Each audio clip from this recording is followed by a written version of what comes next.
We're back with another episode of Hoosier Myths and Legends. I'm Rebecca Wilhelm. I'm Mary Quigley. And I'm Hope Wilhelm. Join us as we dive into the spookier side of the Hoosier state. So what comes to your mind when you think of Indiana? Do you think of corn? Do you think of basketball? Do you think of the Indianapolis 500? Maybe you think of famous celebrities who were born in Indiana, like John Mellencamp or Michael Jackson. But as the saying goes, there was more than corn in Indiana. 92 counties make up the Hoosier state. In this podcast, we're going to discuss some Indiana folklore from each of these counties. If you are into tall tales, ghosts, or spooky legends, then this is a podcast you are not going to want to miss. In this episode, we bring you a special monster edition from Montgomery County, Indiana. In September of 1891, a strange bird-like creature was seen in the skies above the town of Crawfordsville, Indiana. This 18-foot-long, one-eyed creature made a very curious wheezing sound as it flew. Soon, all of Montgomery County was in a panic, believing that this was surely a sign of the second coming of the Lord.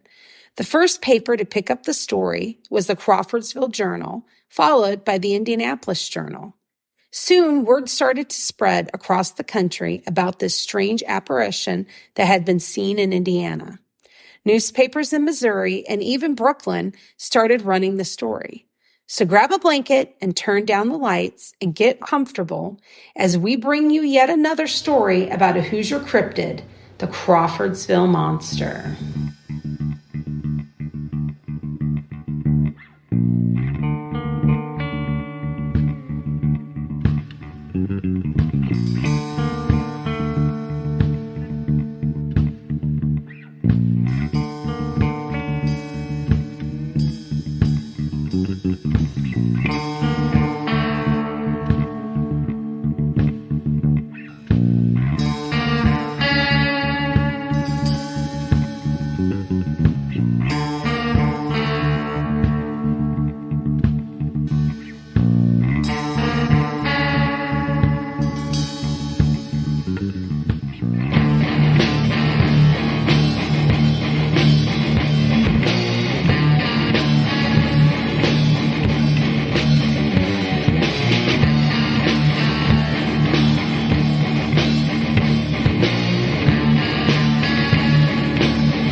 The Crawfordsville Monster is actually a cryptid that I wasn't familiar with until we started researching it for this episode. I had briefly heard about it, but I was not familiar with too many of the details on it.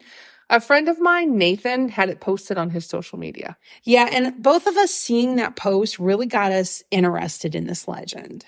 I have always been fascinated with stories about cryptids. Me too. The legend of the Crawfordsville Monster begins in the early morning hours one September morning of 1891. So according to the Hoosier State Chronicles website, 2 ice delivery men were the first to spot the strange unknown creature. Marshall McIntyre and Bill Gray were getting their wagon ready for the morning deliveries. It was around 2 a.m. when these men were suddenly overcome with a feeling of what's described in the Crawfordsville Journal article as awe and dread. The men looked up to see this large creature going through the sky at about 300 to 400 feet above them. It went on for about an hour or so. We're going to read their account directly from the September 5th, 1891 issue of the Crawfordsville Journal. All right, so here it goes. It was about 18 feet long and 8 feet wide and moved rapidly through the air by means of several pairs of side fins. It was pure white and had no definite shape or form, resembling somewhat of a great white shroud filled with propelling fins. There was no tail or head visible, but there was one giant flaming eye, and a sort of wheezing, plaintive sound was emitted from the mouth, which was invisible. It flapped like a flag in the wind as it came on and frequently gave a great squirm as though suffering unutterable agony. To be honest with you, this sounds a little crazy. I would not want to witness this. Me either. So as we read, I just kept thinking the same thing. If I thought I saw something like that, I would note myself right out of there. That is exactly what McIntyre and Gray did. According to the article, the men got their horses harnessed and then they got out of there. So what I find even more interesting when reading this Hoosier State Chronicles is that McIntyre and Gray were not the only ones to see this strange creature that night. Apparently, the pastor of the First Methodist Church, Reverend G.W. Schweitzer, also saw the creature around midnight. According to a September 7th, 1891 Crawfordsville Journal article, the Reverend stepped out to get a drink of water from the well, and when he looked up, he saw this thing moving throughout the air. Reverend Schweitzer wakes his wife up, who also witnesses this thing move across the sky. Something that stands out to me about the way this creature moves through the sky is the wording that the article uses to describe it. Yes, it's pretty strange. They refer to it as floating drapery. And the movement the creature used is described as swimming through the sky. The first two men described it as having fins, which makes me think of a fish. And the whole thing really paints a very disturbing portrait of what this creature probably looked like to them. As you can imagine, these news reports created quite the controversy. So people were pretty divided. Some felt it was not real. Some actually outright made fun of McIntyre and Gray and of the Reverend and Mrs. Schweitzer. The Reverend reportedly received calls to cure him of his ailment, causing him to see things. And McIntyre and Gray were accused of being drunk and also of having some kind of eye condition. Of course, there were many naysayers, but there were also people who believed the creature was real, and this brought out even more reports of sightings of the creature. Soon, other papers across the country were running with this story. According to the Hoosier State Chronicles, the postmaster at Crawfordsville started getting letters from all over the country asking questions about this monster. People were convinced it was some kind of sign of the end of days, or that this creature was a sign of the second coming of Christ. There was a letter from a woman in St. Louis who was scared that this Crawfordsville monster could somehow come to Missouri. She actually wrote the postmaster and asked in her letter if the creature could be seen in the daytime, what color it was, and if the apparition had previously been in Ohio. I wonder what the Ohio thing was about. I have no idea.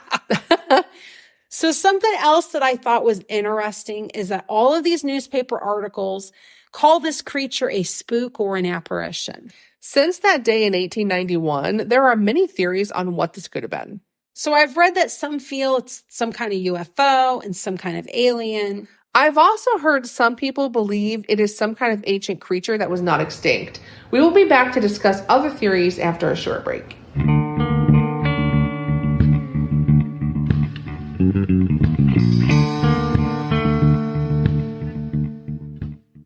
Hey everyone, if you haven't heard the news already, we wrote a book.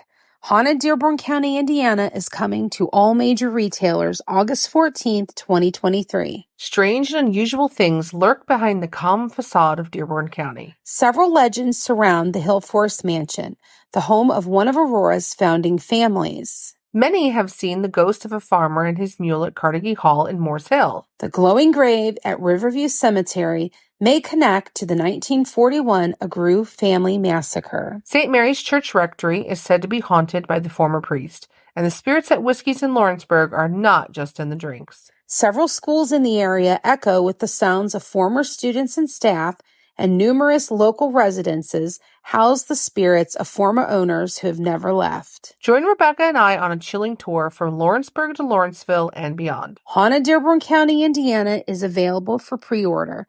Check out HoosierMythsAndLegends.com for more details. So unlike some of the other cryptid stories out there, this Crawfordsville Monster may actually have an explainable explanation for it. Two, actually.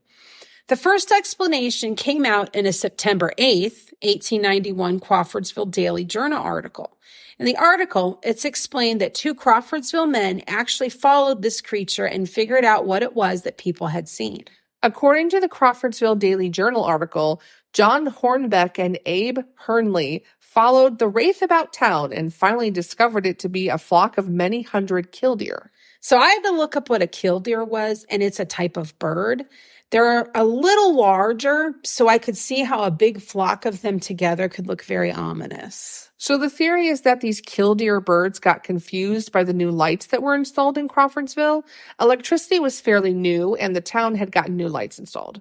It's thought that these lights caused the birds to lose their way, and the sound heard was these killdeer who have some type of very distinct sound that they make. I could see that. The lights would have been out of the ordinary, and I could see the animals getting mixed up. Killdeers also had this white under their wings and belly, so if there were 100 or so flying together in one mass, it would make it look like it was one big creature. The second explanation is a little crazier. So before the Crawfordsville Monster was spotted, the paper had reported a new hobby taking over. Apparently, some of the boys in town had been caught up in what the newspapers reported as a parachute craze. So boys were using balloons tied together to send cats up into the air. Apparently, the boys had the balloons rigged up to bring the cats down at some point. So some believe that this would account for the cry that was heard. It was the cats who were not thrilled about sailing through the air. And I really can't blame them because I don't want to get up in the air like that either. Poor kitties. I know. Also, curiously, there's been no other reports of the Crawfordsville Monster. Only the September 1891 sighting. So many of our listeners may not be excited that this legend seems to have a boring ending. But I like that this one has two explanations that might explain what happened. Me too. I could also see how something like that could be mistaken at that time period. Well, things were different back then, and you could not, so quickly find the answer to something mysterious going on. True. Today we have social media, and every town seems to have a what's happening page where people can quickly try to figure out what's going on. So that didn't exist in 1891, so they just reported things as they saw it. Have you ever heard of the Crawfordsville Monster? Are you familiar with this legend? We would love to hear about it. Please send us an email to HoosierMythsAndLegends@gmail.com or reach out to us on social media. We may use it in a later episode. In the email, let us know if you wish to remain anonymous.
Our source material, please visit our website, HoosierMythsAndLegends.com.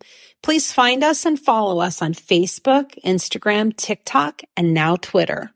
Hoosier Myths and Legends is a Quigley Productions podcast. Our theme song was written and recorded by Wet Blanket. The song title is Taxidermy Race Car. As always, stay spooky.